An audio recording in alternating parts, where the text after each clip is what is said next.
Son accused his own mother, leading to her imprisonment. Years later, he came to claim the inheritance, but the lawyer had a surprise in store for him. Carlos, a 22-year-old young man, had dropped out of university a few months ago. Disillusioned with his life and lacking direction, he was desperately seeking ways to impress his friends and, especially, the girls. That night, he decided to go to his usual bar, El Refugio, a place known for its lively atmosphere and cheap drinks. His goal was to catch the attention of Ana, an attractive and popular young woman in Carlos's social circle. Ana was accompanied by a group of friends, all enjoying the music and lights of the bar. Carlos, with a confident but slightly shaky smile due to nerves, approached the bar and ordered his first drink of the night. The bartender, Juan, knew him well and was aware that Carlos couldn't handle alcohol well. "Another round of tequila, please," said Carlos, trying to sound sure of himself. "Carlos, you've had enough," Juan replied with a worried look. "I don't want any trouble with you tonight." "Come on, Juan, just one more. I'm trying to impress someone," insisted Carlos, discreetly pointing towards Ana. Juan sighed and, against his better judgment, served him the drink. Meanwhile, in a corner of the bar, Maria Rodriguez, Carlos's mother, watched discreetly. She wasn't there to have fun, but to keep an eye on her son. Maria had noticed a worrying change in Carlos's behavior since he left university. Her concern for him had led her to follow him that night, even though she knew her presence might irritate him. Maria, a middle-aged woman with graying hair, sat alone with a glass of orange juice. Although she caught the attention of other patrons, no one dared to bother her. She was focused on her son, waiting for the right moment to intervene if necessary. Carlos, on the other hand, approached Ana and her friends with a bottle of tequila in hand. "Girls, how about we have some drinks?" he said, trying to sound casual and charming.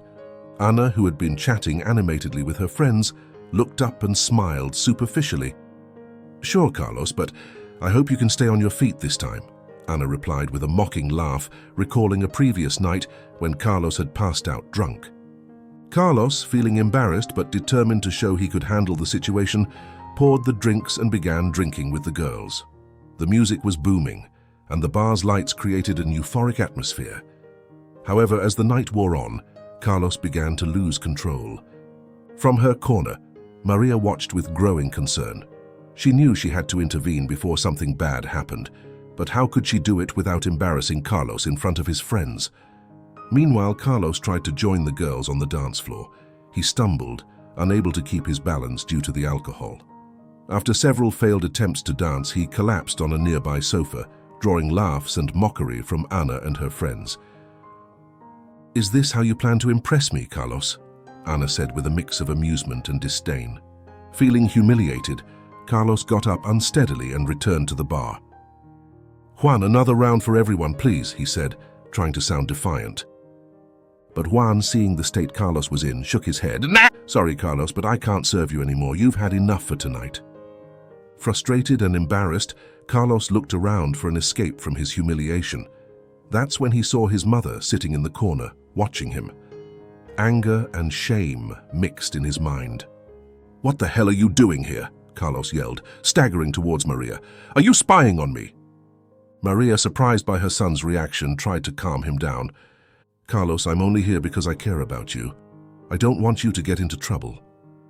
"I don't need you to take care of me," Carlos shouted, drawing the attention of the entire bar. "Leave me alone." Heartbroken, Maria remained silent as Carlos staggered away.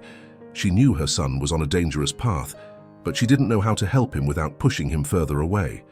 The bar's music continued to thump, and the flashing lights illuminated the worried expressions of some patrons, while others continued to enjoy the night. Carlos, however, was caught in his own emotional whirlwind. After his outburst at his mother, he returned to the bar, but this time not to order a drink. "Juan, where are my car keys, Carlos asked, his voice tinged with frustration and anger. "Carlos, you can't drive in this state. It's dangerous," Juan said, concerned for his friend's safety. Ignoring the warning, Carlos began searching his pockets with trembling hands until he found the keys. Determined to prove he was in control, he headed towards the bar's exit, stumbling. Maria, who had been watching from her corner, quickly got up and followed him. "Carlos, please, listen to Juan. You can't drive like this," Maria pleaded, her voice filled with desperation.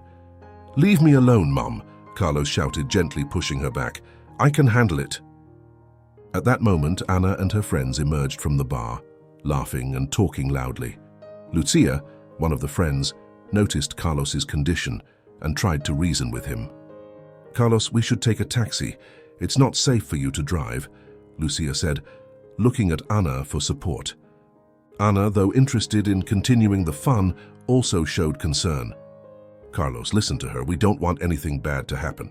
But Carlos, in a desperate attempt to regain his pride, headed to his car and opened the driver's door. "I'll show you I can do it," he said, more to himself than to anyone else. Maria, not knowing what else to do, got into the passenger seat, hoping she could control him once they were in the car. Carlos started the vehicle with a roar of the engine and sped out of the bar's parking lot. The streets were quiet, illuminated by streetlights and the glow of advertisements. Carlos drove recklessly, ignoring traffic lights and signs. Maria, terrified, tried to calm him down. "Carlos, please stop. You don't have to prove anything. We can go back to the bar and call a taxi." "I told you I don't need your help!" Carlos shouted, gripping the steering wheel tightly.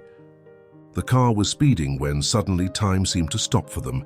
In the blink of an eye, an elderly man, walking peacefully across the street, appeared in their path.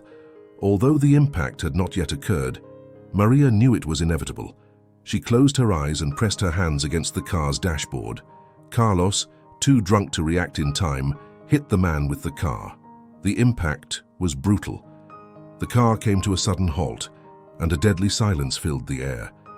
Suddenly sober from the crash, Carlos stared in horror at the elderly man lying on the ground. Maria, trembling, got out of the car and ran to the man. "Call an ambulance!" Maria shouted to a passerby who had approached. While Maria attended to the elderly man, Carlos, in an act of desperation and fear, thought quickly. He knew that if it was discovered he had been driving drunk, his life would change forever. He decided to act swiftly.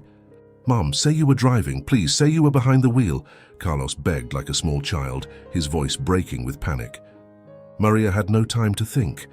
When the ambulance and police arrived, Carlos convinced the officers that Maria had insisted on taking the wheel and that he had tried to stop her, as if the person he was blaming didn't bear the label of mother.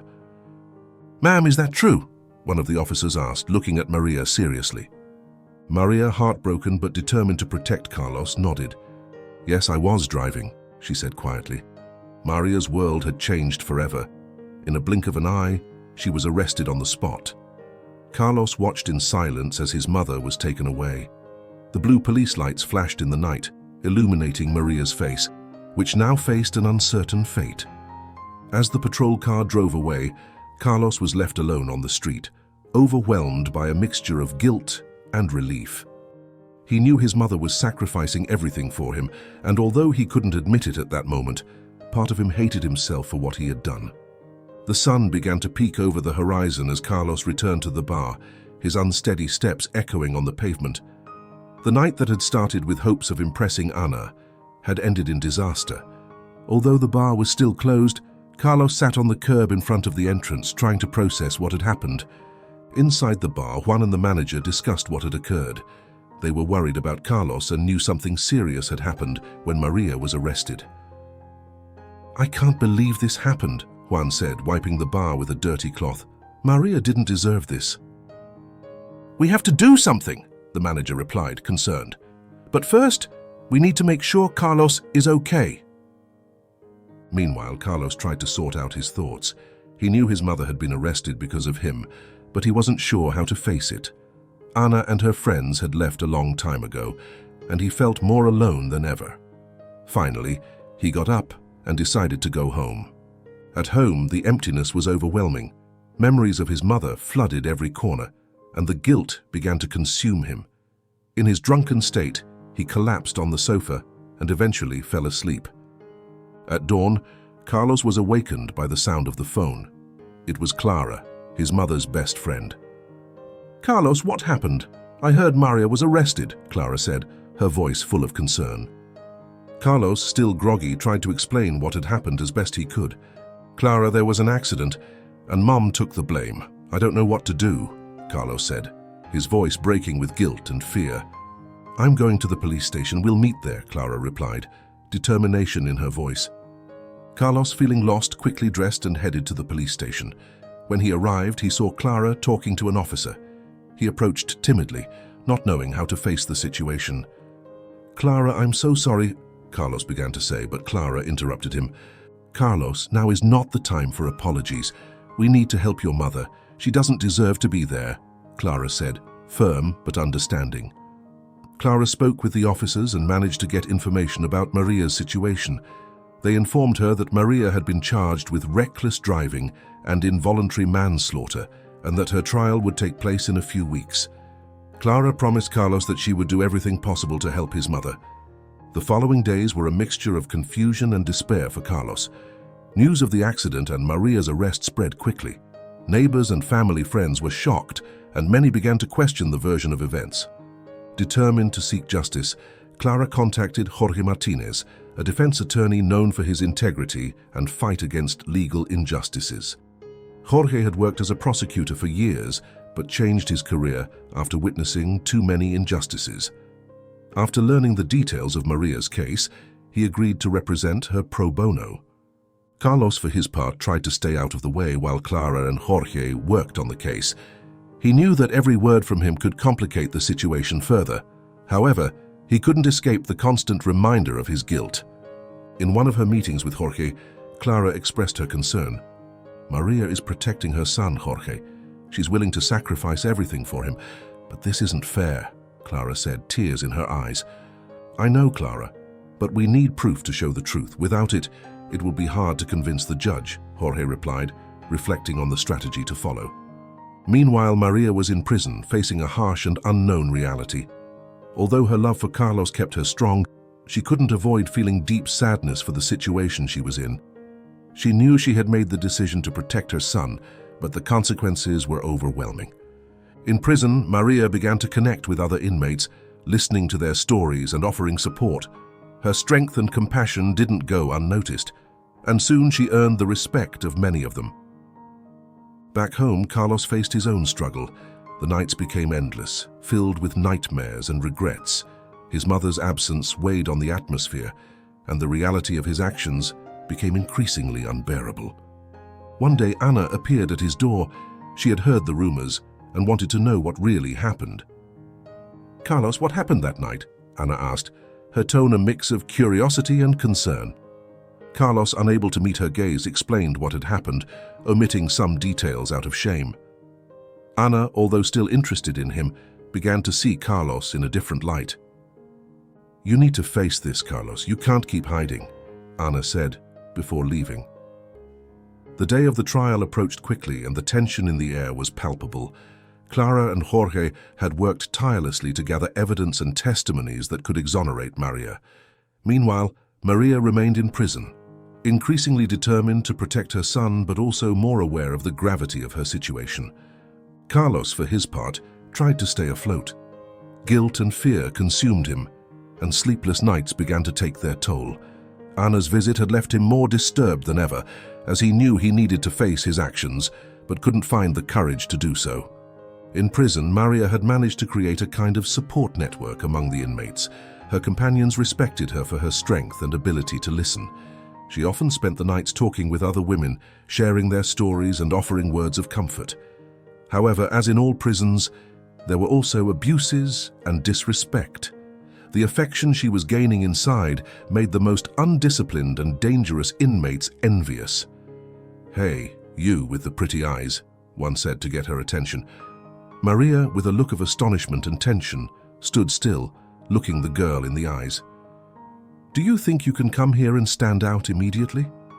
"I think no one has taught you how things work here," she said, calling 4 of her companions, who now looked at Maria threateningly. Maria looked at her companions but found no supportive looks. Unfortunately, that was the reality. No one stuck their neck out in such places, so Maria would have to learn the hard way how things were managed there. "I hope you learn the rules quickly, or I'll have to teach you, and I'm very bad at teaching," she said as a sentence, not without first spitting on Maria's shoes. Maria, on the verge of tears, wondered, "Why do I have to live through this?" But she quickly remembered that she was doing it for a reason. her son. One night while Maria was talking with one of the inmates, a prison officer approached her. "Rodriguez, you have a visitor," said the officer. Surprised, Maria followed the officer to the visiting room. Upon entering, she saw Clara and Jorge waiting for her. The expressions on their faces were serious, but there was a hint of hope. "Maria, we have some news," Jorge said after Maria sat down in front of them. "We've found a witness who could help prove that you weren't the one driving that night," Clara explained. "It's a man who was near the accident site and saw what happened." Maria felt a mix of relief and fear. While the possibility of being released filled her with hope, the idea of Carlos facing legal consequences tormented her. "Thank you for everything you're doing," Maria said, her voice filled with emotion. "But please, don't do anything that could harm Carlos." Jorge nodded, understanding her concern. "We'll do everything we can to protect him too, Maria. But you need to be prepared to tell the truth at the trial." Maria slowly nodded, knowing there was no other option if she wanted to regain her freedom. Meanwhile, Carlos received an unexpected visit at home. Ana had decided to return, worried about him, and wanting to help him face reality. "Carlos, we need to talk," Ana said, entering the living room without waiting for an invitation. "You can't keep running from this." Carlos looked at her with tired eyes, knowing she was right. "Ana, I don't know what to do. I feel like everything is falling apart," he confessed, his voice filled with despair. "You need to be honest, Carlos, not only with yourself but with everyone around you." "It's the only way to start fixing this," Ana replied, her tone firm but understanding. That night, Carlos stayed awake, reflecting on Ana's words. He knew he had to do something, but the idea of facing the consequences of his actions terrified him. The next day, Carlos went to Jorge's office, determined to confess what had really happened. Jorge, surprised by his visit, welcomed him into his office. "Carlos, what can I do for you?" Jorge asked, a mix of curiosity and concern in his voice. Carlos took a deep breath, gathering all his courage. "I'm here to tell the truth. I can't keep living with this guilt. I was the one driving that night, not my mother," Carlos confessed, his voice trembling. Jorge looked at him seriously, appreciating the courage it had taken to say those words. "Carlos, this is an important step, but you must be prepared for the legal consequences. We need to present this the right way to minimize the damage," Jorge said, quickly thinking about the best strategy. Meanwhile, in prison, Maria mentally prepared for the trial. She knew she would soon have to face the truth, and although she feared for her son, she also felt a growing hope that justice would finally be served. The day of the trial arrived, and the courtroom was filled with people eager to see how the case would unfold. Carlos, with Jorge's guidance, appeared in court ready to confess. The sun shone brightly through the courtroom windows, but the atmosphere inside was dense and charged with anticipation. The room was full of spectators, all attentive to the trial about to begin. Maria, dressed in her prison uniform, was escorted to the stand by an officer.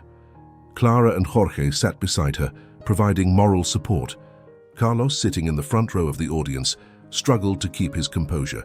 He knew his decision to confess would have profound consequences, but he was determined to do the right thing. Ana was by his side, her presence giving him the strength he needed to face what was coming. The judge, an older man with a severe expression, banged his gavel to call the court to order. "This court is now in session for the case of Maria Rodriguez, charged with reckless driving and involuntary manslaughter," the judge announced. "Defense, are you ready to present your case?" Jorge stood up and nodded. "Yes, Your Honor."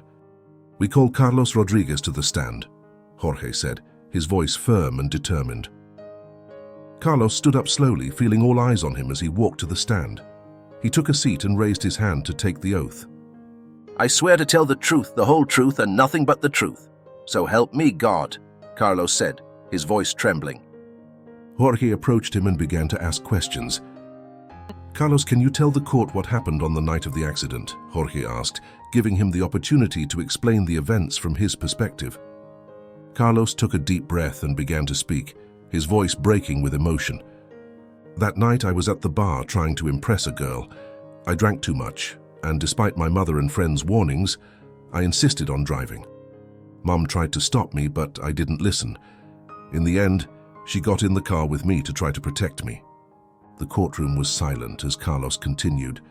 "I drove recklessly, and in my state I hit an elderly man who was crossing the street. I panicked and convinced my mother to take the blame. She agreed to protect me, and that's why she was arrested." And Jorge looked at the judge and then at the jury members. "Your Honor, my client, Maria Rodriguez, took the blame for a crime she didn't commit to protect her son. Carlos has confessed the truth today. We ask that you consider this new evidence and allow true justice to be served," Jorge said, his voice filled with emotion. The prosecutor stood up to cross-examine Carlos, trying to challenge his testimony and cast doubt on his credibility. However, the sincerity in Carlos's words and the evident remorse in his voice moved many in the room. Finally, after several hours of deliberations and additional testimonies, the judge decided to take a recess to consider the verdict. Maria was taken back to her cell, while Carlos and the others waited anxiously for the decision. During the recess, Clara approached Carlos and hugged him. "You did the right thing, Carlos. I'm proud of you," she said, tears in her eyes. Ana, who had been observing the entire process, also approached. "Carlos, this is just the beginning. You have to keep going and face whatever comes. But you're not alone," she said, squeezing his hand tightly. After what seemed like an eternity, the judge returned to the courtroom and called everyone to order. After reviewing the new evidence and the testimony presented, this court acknowledges Carlos Rodriguez's confession. However, due to the severity of the accident and the serious condition of the elderly man who was hit, and considering Maria Rodriguez's action of taking the blame, this court decides to uphold the original sentence. Maria Rodriguez will continue to serve an 8-year prison term, the judge announced, banging the gavel. The courtroom was shocked and silent, surprised by the verdict. Carlos stood frozen, his heart sinking as he watched his mother being escorted back to prison. Tears filled his eyes, and a deep sense of despair overwhelmed him. Maria, with a serene but pained expression, looked at her son and tried to give him a comforting smile. Despite everything, she wanted him to know that she forgave him and held no grudge. Carlos left the courthouse with Ana by his side, but the pressure and guilt were overwhelming. He felt he had failed his mother in the worst way possible. In the following days, Carlos fell into a deep depression. He stopped leaving his house, distanced himself from his friends, and spent most of his time locked in his room. Ana tried to help him, but nothing seemed to ease his pain. Clara, worried about Carlos's state, talked to Jorge to see what more they could do. "We can't let Carlos sink like this. He needs help," said Clara, determined. "I agree. We'll do whatever we can to support him, but we also need to keep fighting for Maria. There are other legal avenues we can explore," Jorge replied firmly. The days following the trial were an endless agony for Carlos. The judge's decision to keep his mother in prison, despite his confession, had shattered him. He felt powerless, trapped in a cycle of guilt and despair from which he didn't know how to escape. The house, once a home, now seemed a constant reminder of his failure and his mother's absence. Carlos spent most of his time locked in his room, with the curtains drawn to block out the sunlight, creating a somber and oppressive atmosphere. He sat on the edge of his bed, staring into space, unable to muster the energy to do anything. Liquor bottles began to pile up in the corners of the room, their contents offering little relief from his pain. Ana, worried about him, tried to keep him company, but Carlos had become distant, his sadness an impenetrable wall. "Carlos, please, you have to get up. This can't go on," Ana said one day, sitting next to him on the bed, her voice filled with desperation. Carlos didn't respond, just stared at the floor, unable to find the words. Ana, feeling helpless, got up and left the room, tears streaming down her cheeks. Every day was a struggle for Carlos. He barely ate, and when he did, it was more out of obligation than hunger. Calls and messages from his friends went unanswered, and visits from Clara and Jorge were the only times he left his room, though only to ensure he wasn't completely alone. Clara and Jorge knew they needed to do more to help Carlos, but they were also focused on continuing the fight for Maria's release. Every time they visited Carlos, they tried to encourage him to participate in the fight, to channel his pain and guilt into something constructive. "Carlos, we need your help to find more evidence. We can't do it alone," Jorge said during one of his visits. Carlos, with vacant eyes and a voice barely a whisper, replied, "I don't know how. I don't know what else to do. I failed her, and there's nothing that can change that." Jorge sighed, knowing that convincing Carlos would be a difficult but not impossible task. One afternoon, while Carlos was alone in his room, he received a call from an unknown number. Normally, he wouldn't have answered, but on a whim, he picked up the phone. "Carlos, it's Juan, the bartender from the bar," said the voice on the other end. "I heard what happened. I want to help if I can." Carlos, surprised by the call, was silent for a moment before responding. "Juan, I don't know if anyone can help me now. Everything is lost." "Don't say that. I've seen your mother in the bar many times. She was always worried about you. I know she wouldn't want to see you like this. Maybe we can find a way to fix this together," Juan said, his voice full of sincerity. Juan's words, though simple, resonated with Carlos. For the first time in days, he felt a small spark of hope. While the pain and guilt remained, the idea of having someone else willing to help him began to open a small door in his mind. That night, Carlos sat at his desk and began to write a letter to his mother. The words flowed with difficulty at first, but gradually he found his rhythm. He wrote about his regret, his love for her, and his promise not to give up. When he finished the letter, Carlos felt a bit lighter, as if he had unloaded part of his emotional burden. He knew the road to redemption would be long and difficult, but for the first time since the trial, he felt he wasn't completely alone in that struggle. The fight for justice continued, and although Carlos's pain was deep, the determination of his allies and his own desire for redemption gave him the strength to keep going. The dawn arrived slowly, filling Carlos's room with a faint light. Although he still felt overwhelmed by guilt and sadness, the conversation with Juan and the letter to his mother had ignited a small spark of determination within him.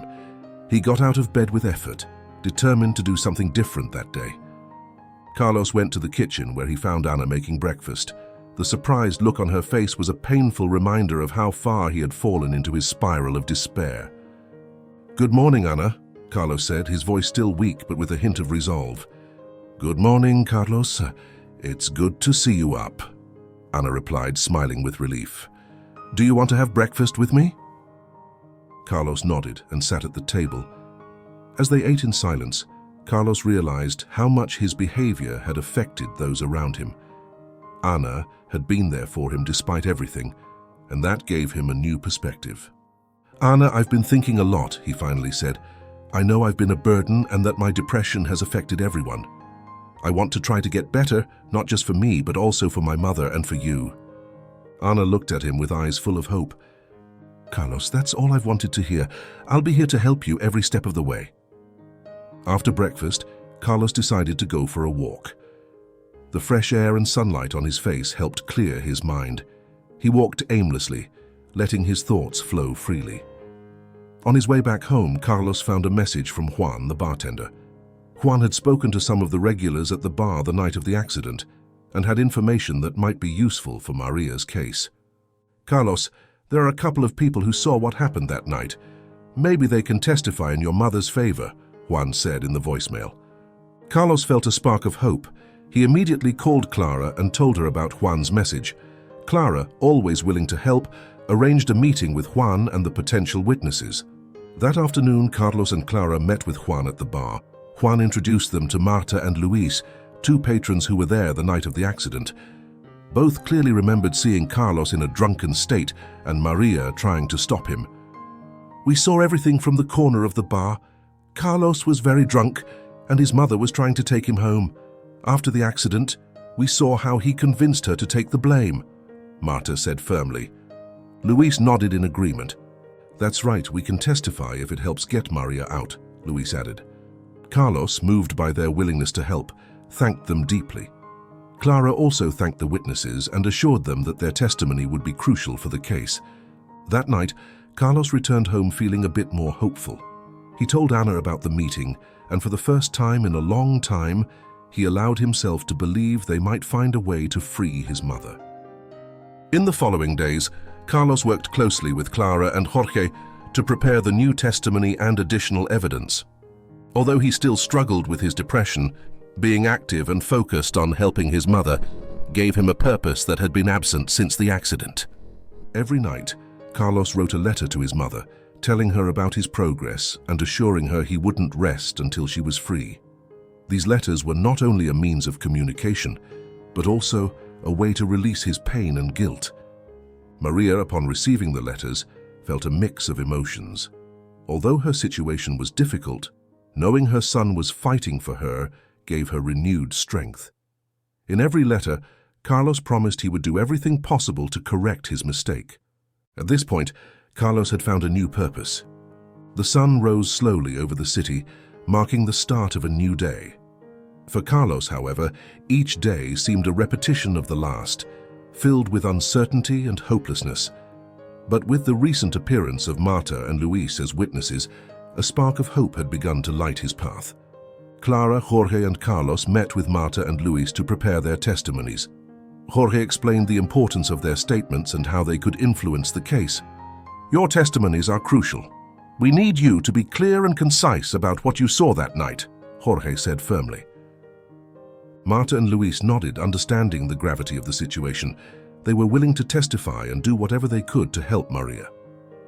Finally, the day of the hearing to present the new evidence and testimonies arrived. The courtroom was filled with tension. Carlos, Ana, Clara, and Jorge waited anxiously as Marta and Luis took the stand to testify. Marta was the first to speak, describing how she had seen Carlos, visibly drunk, insisting on driving, and how Maria had tried to stop him. Luis corroborated her story, adding details about Carlos's erratic behavior and Maria's desperation to protect her son. The prosecutor, however, was determined to discredit the testimonies. He questioned Marta and Luis's credibility, insinuating they might have been mistaken or even influenced by others. "Were you completely sober that night?" the prosecutor asked challengingly. "Could you have misinterpreted what you saw due to the confusion and chaos of the moment?" Marta and Luis, though firm in their statements, began to doubt the effectiveness of their words under the pressure of the cross-examination. The judge, after hearing both sides, made a swift decision.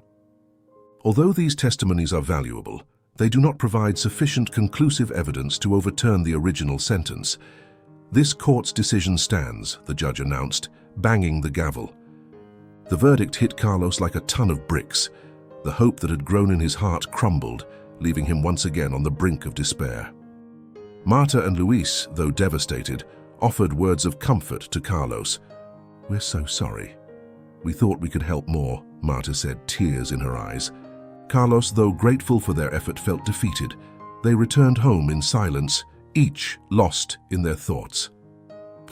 That night, Carlos locked himself in his room. Desperation and guilt overwhelmed him once more, but something inside him refused to give up. He remembered his mother's words, always urging him to be strong and never give up on his dreams. Carlos got up from the bed, determined. He knew he couldn't give up, not after everything they had been through. He went to the desk and wrote a new letter to his mother. "Dear Mom, today was a tough day. Marta and Luis testified, but it wasn't enough. The judge decided to keep your sentence, and it broke me. But I can't give up, not when your life depends on it. I've failed before, but I won't do it again. I'll keep fighting no matter how many times we get knocked down. I will find a way to free you, I promise. With all my love, Carlos." With renewed determination, Carlos met with Clara and Jorge the next day. "We can't give up. We have to find another way, more evidence, another approach. Anything that can help free my mother," Carlos said, with unwavering firmness in his voice. Clara and Jorge, moved by Carlos's resolve, nodded.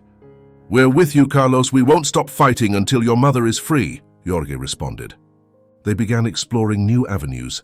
Clara contacted old friends and colleagues, searching for any information that could be useful. Jorge reviewed every detail of the case, looking for legal loopholes or errors they could use to their advantage. Meanwhile, Carlos decided to visit his mother in prison. He needed to see her, talk to her, assure her he wouldn't give up.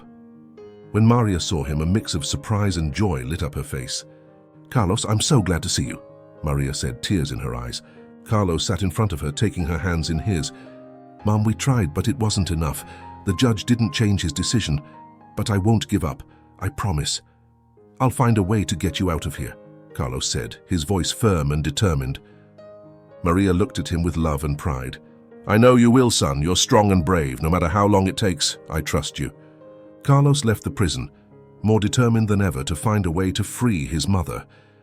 Although the efforts so far had been in vain, his resolve and the support of those around him gave him the strength to keep going. The fight for justice continued, and Carlos wasn't willing to give up. 5 years had passed since that fateful night. 5 years since Maria had been unjustly imprisoned to protect her son. During those years, Carlos's life had changed in profound and meaningful ways. What had begun as a desperate struggle to free his mother had transformed into a journey of self-discovery and maturity. Carlos was no longer the irresponsible and self-centered young man he had been. He had abandoned his destructive habits and found a new direction in life. Every day, his purpose was clear: to do everything possible to get his mother out of prison. This burning desire drove him to keep going, despite the obstacles and failures. He had secured a stable job in a law office initially, thanks to Jorge's recommendation, but soon earned the respect of his colleagues for his dedication and work ethic. He took every opportunity to learn about the legal system, determined to find any loophole that could help in his mother's case. Ana remained by his side, her unwavering support a pillar in Carlos's life. They had been through ups and downs, but their relationship had strengthened as they both grew and faced challenges together. Ana, who had studied psychology, used her knowledge to help Carlos cope with the emotional burden he carried. Carlos also found solace in helping others. He had started volunteering for an organization that supported families of wrongfully imprisoned individuals. Through this work, he found a sense of community and purpose, helping others overcome situations similar to his own. One afternoon, while Carlos was walking through the park, the same park he used to visit with his mother as a child, he stopped for a moment to reflect. He looked at the trees and the sky, remembering simpler and happier times. Although the pain of his mother's absence was still present, he also felt pride in the man he had become. Sitting on a bench, Carlos took out a notebook and began to write. Letters to his mother had become a ritual, a way to keep her updated on his life and express his deepest feelings. Although he knew he could only deliver them when he finally freed her, writing to her kept him connected to her. In these letters, he poured out his regret, his love, and his unwavering promise to keep fighting for her freedom. They were a testament to his journey from despair to determination, and they kept the hope alive that one day justice would prevail. Dear Mama, it has been 5 years since this nightmare began, and there isn't a single day that goes by without me thinking of you. My life has changed in ways I never imagined, and every day I strive to be a better man, one you can be proud of. I have learned so much about the legal system, and I am still searching for a way to get you out of there. Ana has been a great support, and together we have found ways to help others who are also in unjust situations. But I have never lost sight of our main goal, to see you free. I know it hasn't been easy for you, and sometimes I feel like I can never make up for the sacrifice you made, but I promise I will not rest until you are free. Every step I take, every decision I make, is with that goal in mind. I miss you so much, Mom, but I hold on to the hope that we will be together again soon. With all my love, Carlos. As he put away the notebook, Carlos felt a renewed determination. He knew the road was still long, but he was willing to walk it to the end. That very night, he met with Clara and Jorge to discuss new strategies. They had been working on an appeal, gathering new evidence and testimonies that they hoped would finally tip the scales in their favor. We have found some procedural errors in the original trial that could be key to reopening the case, Jorge said, showing Carlos and Clara the documents he had compiled. We can't give up now. Every little piece of evidence counts, Clara added, her voice filled with determination. Carlos nodded, his spirit renewed by the unwavering support of his friends. We will do whatever it takes. I won't stop until my mother is free, Carlos said, with a firmness that had developed over the years. The meeting continued late into the night, with the team outlining their plan of action. Each of them knew the road wouldn't be easy, but they were prepared to face it together. Although the years had passed and the challenges remained, Carlos's love for his mother and his desire to see her free were stronger than ever. His transformation from an irresponsible young man to a mature and dedicated man was a testament to his love and commitment. The fight for justice continued, and Carlos was more determined than ever to win it. The years of hard work and dedication had brought Carlos to a respectable position in the law office. His knowledge of the legal system and his passion for justice made him a valuable employee. However, his primary goal remained freeing his mother, and he knew he needed to do something bigger, something that would capture public attention. One afternoon, after a productive meeting with Clara and Jorge, Carlos had an idea.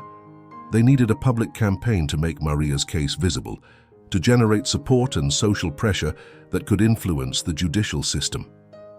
"Clara, Jorge, I've been thinking about something," Carlos said, a determined gleam in his eyes.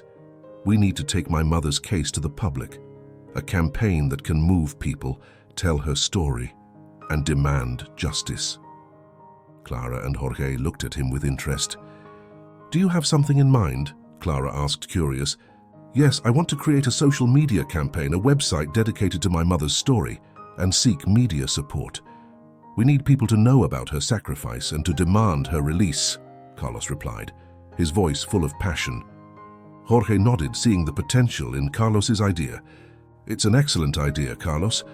I know some people in the media who might be interested in helping, and we can use our connections to amplify the message." That night, Carlos began working on the campaign.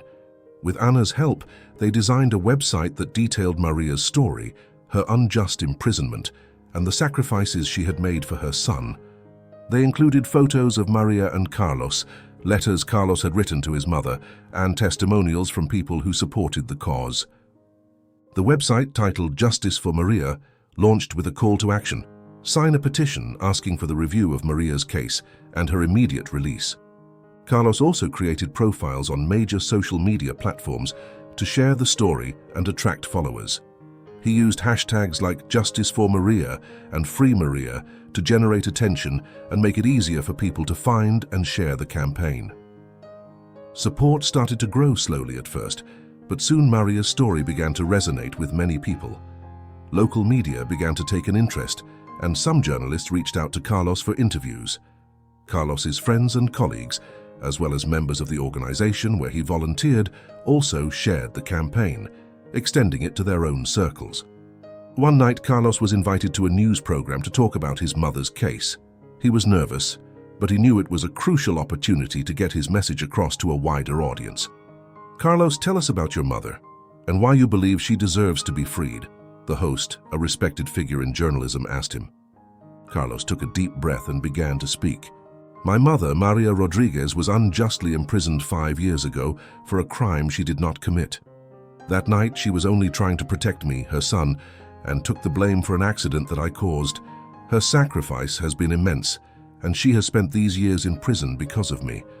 But now, with new evidence and testimonies, we firmly believe she deserves to be freed.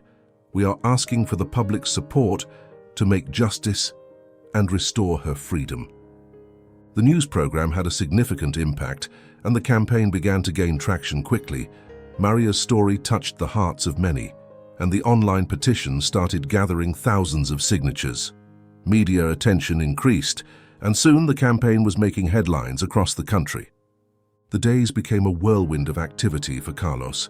He responded to messages of support, coordinated interviews, and worked with Clara and Jorge to ensure every aspect of the campaign was well managed. One afternoon, while reviewing emails, Carlos found one from a prominent journalist from a national television network. They wanted to do a special report on Maria's case. "Anna, look at this. This is our big chance," Carlos said, showing the email to Anna with a mix of excitement and nervousness. Anna smiled and hugged him. "You're doing an amazing job, Carlos. I'm so proud of you. This is just the beginning." The campaign continued to grow, and public pressure began to take effect. Politicians and public figures started to speak out about Maria's case, and some even offered their support publicly. The chapter ends with Carlos sitting at his desk, looking at his computer screen where the number of signatures on the petition kept increasing. The determination and burning desire to free his mother were stronger than ever. He knew there was still much to be done, but the wave of support and the change in public perception gave him renewed hope. The fight for justice for Maria had become a movement, and Carlos was more determined than ever to see his mother free. The journey had been long and difficult, but with each step, they were getting closer to the freedom they so dearly desired. The excitement in the air was palpable as Carlos prepared for the national interview. He knew this was a crucial opportunity to bring his mother's case to an even wider audience. Ana, Clara, and Jorge accompanied him to the television studio, providing support and encouragement. The studio was filled with bright lights and cameras, a completely different atmosphere from the law office and intimate meetings Carlos had grown accustomed to. As he waited for his turn, he took deep breaths, trying to calm his nerves. Finally, the moment arrived. Carlos was led to the set and sat across from the host, a respected and beloved figure in national journalism. "Good evening, Carlos. Thank you for being here today," the host said with a warm smile. "Thank you for having me," Carlos replied, trying to maintain his composure. "Tell us about your mother, Maria Rodriguez, and why you believe she deserves to be freed," the host began, giving Carlos the opportunity to share his story. Carlos took a deep breath and began to speak, his voice clear and firm. "My mother, Maria Rodriguez, has been unjustly imprisoned for the past 5 years. That fateful night, she was only trying to protect me. She took the blame for an accident that I caused, an accident that nearly killed a man. My mother sacrificed herself for me, and she has paid a very high price for something she didn't do. Now, with new evidence and testimonies, we are fighting for her freedom." The host nodded, showing empathy on her face. Everything seemed to be going well until the interview took an unexpected turn, changing the course of the campaign entirely. "This is a truly moving story, Carlos, but why do you demand she be released? After all, a civilian was hit due to reckless driving. Regardless of whether it was your mother or not, don't you think someone should pay for the actions caused?" Carlos was left speechless, as if the fear and uncertainty of his younger days had suddenly returned to his life. "It's true," Carlos said in a low tone, "but I'd rather be in her place now and not her, which is why I'm running this campaign, so the case is seen and evaluated again," he said, with a bit of desperation and a shaky voice. The host commented, "I understand, Carlos. We hope the campaign goes as planned. Stay tuned and we'll be back after the break," the host said, signaling a break in the show. But Carlos, considering how the conversation was going, decided to take his things and leave, leaving the entire room in shock. The following days brought a discouraging reality. Despite the media coverage and the increase in petition signatures, the judicial system seemed unmovable. No new hearings were scheduled, and appeals continued to be rejected without much consideration. The interview never aired as it was left incomplete, and Carlos now faced moments where he questioned whether his efforts were worth it. Time in prison had not been easy for Maria Rodriguez. The first days, weeks, and months were a whirlwind of emotions: fear, hopelessness, and deep sadness at being separated from her son. Every night, as she curled up on her narrow cot, she wondered if she would ever see Carlos outside those walls again. The first years were the hardest. Maria had to learn to navigate the complex world of prison, where every day was a struggle to maintain her dignity and safety. At first, she was met with distrust by other inmates, but her kind behavior and willingness to help soon earned her the respect and friendship of many. Maria became a mother figure to some of the younger inmates, offering advice and comfort. She started coordinating support groups within the prison, helping other women cope with their own difficulties. This activity gave her a purpose, a reason to keep going despite the harshness of her environment. However, not everything was easy. Maria faced several episodes of violence and abuse from other inmates and at times, even from the prison staff. There were days when hopelessness overwhelmed her, when Carlos's letters took too long to arrive, or when it seemed like there was no progress in her case. One particular night, Maria was alone in her cell, her thoughts drifting between happy memories with Carlos and the pain of her current situation. The cell door suddenly opened and 2 inmates entered, looking for a fight. Maria, though fearful, defended herself as best she could until the guard intervened. "This isn't fair," Maria shouted, her voice broken by frustration and fear. After the incident, she spent several days in isolation, a punishment that felt like an eternity. But even in those dark moments, her love for Carlos and her faith in her son kept her strong. Maria also clung to the hope that justice would one day be served. Carlos's letters were a ray of light in her life. In each one, Carlos described his efforts to free her, his progress and his failures, but always with a note of hope and determination. Dear Mom, today was a tough day, but I haven't lost hope. I know we are closer to achieving it. I think of you every day and how you sacrificed everything for me. I promise I won't rest until I see you free. With all my love, Carlos. Those words, that unwavering love, were what sustained her in the darkest moments. Maria responded to each letter, pouring her love and hopes onto the pages, trying to console her son despite the distance. My dear Carlos, I know you are doing everything possible for me, and that gives me strength every day. No matter how long it takes, I know the truth will come to light. I am so proud of you and the person you have become. Stay strong, my love. Our day will come. With love, Mom. Maria had changed a lot in those 5 years. She had become stronger, more resilient. She learned to find small moments of joy and comfort amidst the adversity. The friendships with other inmates, the books she read, and the activities she coordinated were her anchors in the storm. She also developed a deep faith in justice and in her son's love. Although the system had failed her, her conviction that she would one day be freed never wavered. Maria constantly visualized that moment, the day when the prison doors would open and Carlos would be there waiting for her with open arms. Sundays, which were visiting days, became a mix of joy and sadness. Joy at seeing Carlos, even through a glass, and sadness at not being able to hug him and feel his presence fully. Their conversations were filled with love and hope, and each farewell felt like a small death, but also like a promise that one day those farewells would end. Look at you now, son. You even have a beard, Maria said teasingly, making Carlos laugh softly. Carlos arrived with news about the public campaign and the national interview. Maria, though encouraged by her son's effort, noticed the shadow of disappointment in his eyes. I know it wasn't the impact we hoped for, Mom, but I won't give up. We'll find a way, Carlos said, his voice firm but his gaze vulnerable. Maria smiled, a smile full of love and determination. I know you will, son. I trust you more than anything else in this world. No matter how long it takes, I'll be waiting. Maria returned to her cell after the visit, a mix of emotions crossing her mind. Meanwhile, the pressure and desperation had begun to weigh on Carlos. Despite his tireless efforts, all his initiatives seemed to bear no fruit.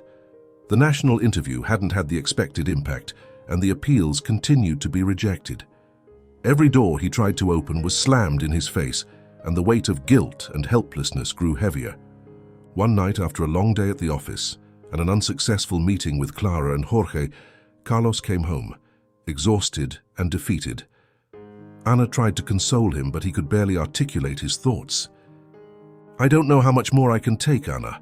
I feel like every effort is in vain and my mother continues to pay for my mistake, Carlos said, his voice filled with sadness. Ana hugged him, her eyes full of concern. Carlos, you've done everything possible, but I know you'll find a way. You just have to keep hoping. Carlos nodded weakly, but inside the despair continued to grow.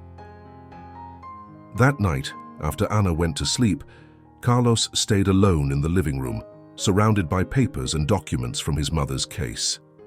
The solitude of the night and the silence of the house accentuated his sense of hopelessness. He got up and began to go through some of his mother's old documents and belongings that he had stored in a box. Among letters and photographs, he found a sealed envelope he had never seen before. Curiosity mixed with a strange premonition as he opened the envelope with trembling hands. Inside the envelope, he found a letter written by his mother and several $100 bills carefully folded. Carlos was breathless as he counted the money, over $25,000. With his heart racing, he began to read the letter. Dear Carlos, if you are reading this letter, it is probably because you have realized that I have been saving this money for you. These are my savings, money I have been setting aside with great effort to ensure you a better future, to pay for your studies. and give you the chance to have the life I always dreamed for you. My dear son, I want you to know how much I love you and how much you mean to me. I have always believed in you and your ability to overcome any obstacle. Although things are difficult now, I know you will find your way. This money is yours. Use it wisely and keep fighting for your dreams. With all my love, Mom. Tears began to roll down Carlos's cheeks as he read his mother's words. The sacrifice she had made for him was immense, and this money, the fruit of years of work and saving, was further proof of her unconditional love. He sat on the floor, surrounded by the bills and the letter, and cried. He cried for his mother's sacrifice, for his own mistakes, and for the pain of not being able to undo what had happened. The letter and the money were a tangible reminder of the love and faith his mother had always had in him, a love that had sustained him through these difficult years. Carlos spent the rest of the night reflecting on his life and the path he had taken. He knew this money wasn't a magical solution to his mother's problems, but he also understood that his mother had believed in him and his ability to do the right thing. That early morning, as the first ray of sunlight entered through the window, Carlos made a decision. He was not going to give up. He would use that money in the wisest way possible, seeking new ways to fight for his mother's freedom. Maria's sacrifice would not be in vain. With this new ray of hope, Carlos took out paper and pen and wrote, "Dear Mom, I have found something that can change everything. I can't tell you much now, but I want you to know I haven't lost hope. Every day that passes, we are closer to freeing you. I promise I will do everything I can to have you back home soon, where you belong. With all my love, Carlos." The discovery of the money and his mother's letter had not only renewed Carlos's hope, but also given him the financial means to act immediately. With the determination to get his mother out of prison as soon as possible, Carlos decided that the best way to use part of that money was to pay Maria's bail while they worked on appealing her case. After consulting with Jorge and Clara, they went to the courthouse with the necessary documentation and money for the bail.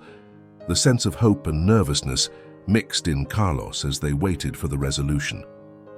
"Mr. Rodriguez, we have received your request to post bail for your mother, Maria Rodriguez. Given the time that has passed and the new evidence presented."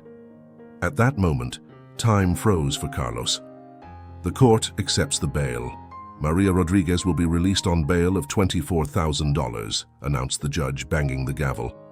Carlos felt his face relax after years of sadness and regret, as if a huge weight had been lifted from his shoulders. After so many years of struggle, his mother would finally have the chance to be free, even if only temporarily. He rushed to the prison with Jorge and Clara to pick up Maria. "Thank you so much, sir," was all he could say before breaking into tears at the moment. Seeing her emerge from the prison, visibly thinner but with an expression of relief and joy, Carlos ran to her and hugged her tightly, unable to hold back his tears. "Mom, you're free," Carlos said, his voice breaking with emotion. "Carlos, I knew you would do it. I knew you wouldn't give up," Maria responded, hugging him with all her strength. "I've had to pay for my mistakes, Mom. Even if I wasn't locked up in jail, my internal struggle was torturous," Carlos said with tears in his eyes. "I'll never forgive myself for my past mistakes, but now with you I feel I can handle them better," he said, resting his head on her shoulder as he hugged her. Feeling the warmth of her son after years, Maria also started crying from the emotion and all the mixed feelings. She knew she had suffered a lot inside the prison, but that didn't compare to the degree of love she had for her son. Later that night, Carlos and Maria sat in the same living room where they had shared so many conversations and letters over the years. They reflected on the long journey that had brought them to that moment. "Carlos, I have never been more proud of you. You have shown to be a brave man filled with love. There is no greater reward for a mother than to see her son grow and overcome adversity with such strength and dignity," Maria said, taking her son's hand. "Despite having suffered severe consequences from the events, seeing the man you've become has no price for me. Mom, everything I am is because of you. Your sacrifice and love gave me the strength to keep going. Now that we are here, I promise we will make the most of this second chance," Carlos replied, with a smile full of hope. "True courage lies in facing our mistakes and fighting for justice, no matter the cost." Carlos and Maria's story reminds us that although the road may be difficult and full of obstacles, love and truth are powerful forces that can transform our lives and the lives of those around us. With their example, Carlos and Maria inspire us to never lose hope and always fight for what is right, reminding us that every sacrifice has its reward and every mistake we make must be paid for.